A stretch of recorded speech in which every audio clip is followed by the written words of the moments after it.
Did you know that at a certain range, bullets just stop registering in Rainbow Six Siege? As you can see, I'm dead hitting him in the chest, and nothing is happening.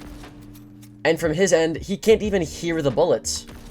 So to a certain extent, bullets just don't hit people. As you can see, I'm at 231 meters away right now, but if I were to get closer to him, like let's say 180 meters, I would actually be able to kill him. Now that was just one out of many different pieces of useless information that I'll be going over in today's video. The second of which being that if you Finka boost in a smoke grenade, you actually take more damage faster than if you weren't Finka boosted.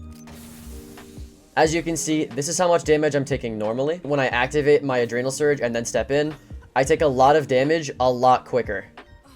Bringing it to the lobby though, there's one unknown fact that you might not know about Maverick. Maverick is actually based on a real-life US operative that went into Afghanistan and was MIA for over 2 years, that eventually ended up coming back to America with a lot of useful intel. We know this as he has a tattoo of Afghanistan on his forearm, which is the same country that his real-life counterpart infiltrated. But for now, let's move back to Oregon. What some of you might not know is that certain operators have different knives when they knife people. For example, this is what the normal knife looks like. It's just a combat knife that you stab people with. When you're in a multiplayer lobby, Cav will actually just use her fist to down people so that she can interrogate them. Not only does Cav have a special fist that she uses, but Zero also uses a special knife. He uses a karambit instead of an actual combat knife like the rest of the operators. Aruni also uses a robotic fist instead of a knife to kill people as well, and Azami uses one of her kunai instead of an actual knife as well. Now that one you might have known, and that's fair, but most of you don't know that there's actually a hidden room in Emerald Plains that you can't get into.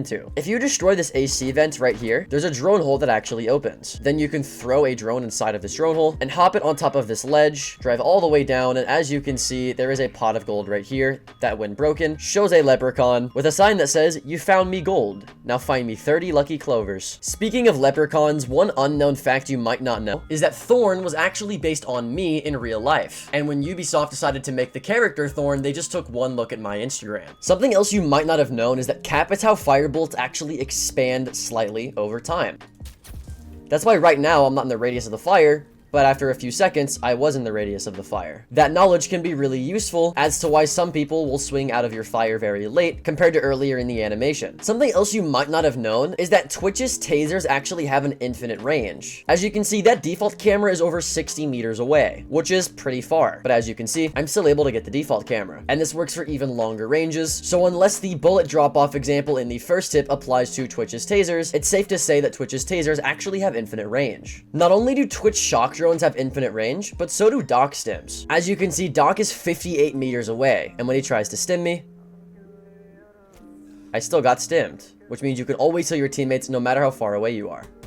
Moving on, let's talk about the operator Skopos. Now, many of you may know that obviously when you're playing Skopos, you're playing as two robots, an idle shell and an active shell. The lore behind these robots is that you're actually a woman in a wheelchair controlling these robots from off the map on a laptop. This is shown by the fact that every time you want to teleport, your screen zooms out and you can actually see the woman's face in the background as you're transferring to your other shell. The woman's face in the background that you're seeing obviously is the person controlling the robots. A slight little detail that scared the hell out of me at first, but something that's pretty cool if you're a person that cares about the lore a bunch. Speaking of the lore for certain operators, when you have the Castle Elite skin, it comes with a new look for Castle's barricade. This barricade has dogs on the front of the barricade. The reason that there's dogs on the Castle barricade is actually an homage to Castle's lore, because part of what he would do was actually rescue dogs from abusive households, which is why when you have his Elite skin, every single Castle barricade has a dog on it, even if it's a window, a single door, or a double door. That's also why in previous battle passes there have been certain card backgrounds for him that have random dogs in them. It's also why his Elite badge has a paw print on it. But for now, let's move away from lore-based information. Now, there's actually this insane interaction with Goyo and Tubarao. If you pull out a Tubarao freeze canister and you put it on a wall,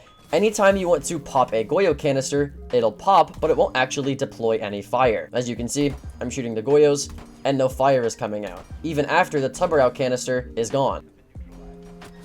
For this next piece of information, let's move to the shooting range. Now, if you have infinite ammo on in your settings for your shooting range on lane 3, as you can see when I shoot my Gon 6, there's actually a reload animation for the Gon 6, just like you can see here. It might not work at first when you try to do it, but if you begin your shooting range and then immediately just go ahead and cancel it, then you should be able to shoot your Gon 6 and reload it. I don't know why this is in the game. Maybe later on they plan on actually giving this 2 bullets per. I doubt it, but it's just a cool thing you can find. Now, for the last piece of useless information in Rainbow Six Siege, as many of you know, there are a lot of anime girl gun skins, not including things like player cards, charms, or anything that isn't an actual weapon skin. There are actually 21 anime girl weapon skins in the game. I mean, just think about it. Elevate has 4 on just their esports team, and there are 35 Pro League team skins, some of which you can't even buy anymore, plus all of the bundles that might have anime girl skins that aren't from an esports team. There are a lot of anime girl skins in this game. Like I said, obviously you have the Elevate skin for the G36C. There's also another Elevate skin for the M4. There's the Elevate skin for AK-12, and then there's also the Mira skin for the Vector. Moving on from Team Elevate, we have the new R4C skin for Black Dragons that has this anime girl on it right here. Even Fearex has an anime girl skin on their Twitch DMR, plus they have one for the P90, as you can see. There's obviously the classic ARX skin with this animated girl. I don't know if it's technically like an anime girl as most people would define it, but you get the idea. Even Dire Wolves has a pistol anime girl skin. They also kind of have one on the Jaeger 416. D plus Kia has one for the SAS shotgun. Fnatic has one on their Buck AR, and even Team Fury has one as well. There's one more that I actually think I skipped over in the initial count, which is one that comes on the Sledge AR for Team Knights. Los has one for the MPX that looks like this. MIBR just came out with one for the FMG9. Oxygen has one for the Spear. Team Scars has one for the Vector, as you can see right here. SSG technically has one with this Space Lady, but if we're counting the one for the ARX, I'm gonna have to probably count this one as well. Team Secret has one for the AK. Virtus Pro just made one for the T5 pretty recently. I don't know that I really want to count this one, but Vivo Keystars has a female animated knight on their gun, so if you want to count that one, there's that one too. And that's pretty much all the main ones that are on this page. I know that I'm probably missing a few, but you get the idea. There's just a bunch of these skins. It's honestly kind of degenerate, if anything, but I also know that some of them are kind of fire, as I do own a few. So I have a little bit of mixed feelings on it, but there's a lot of them at the end of the day because these esports teams know that they sell a lot. Speaking of sales, one thing I want to go over is that every single headgear, at least base headgear that Frost has the Under Armour logo on it. Whether this is a sponsor or not, even the default headgear has it, so it's just something cool to look out for.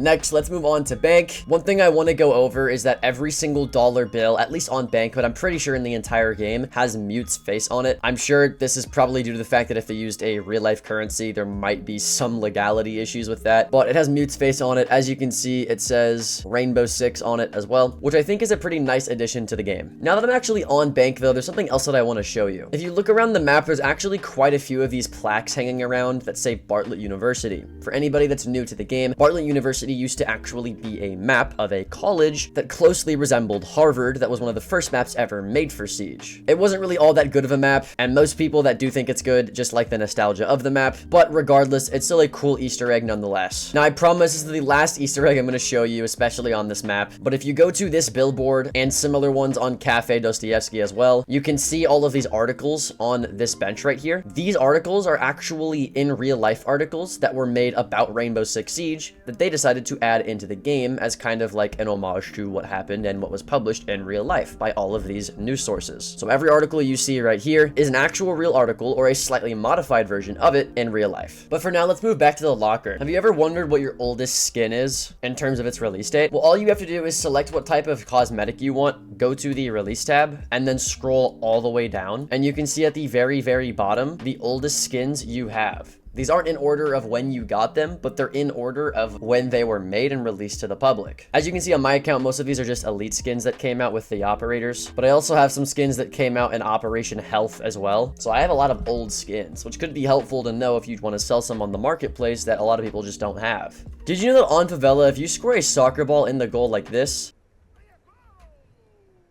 that announcer announces that you got a goal? But with that out of the way, my name's Alka. Check out my Twitch in the description, and then check out this next video, and I hope we'll see you there.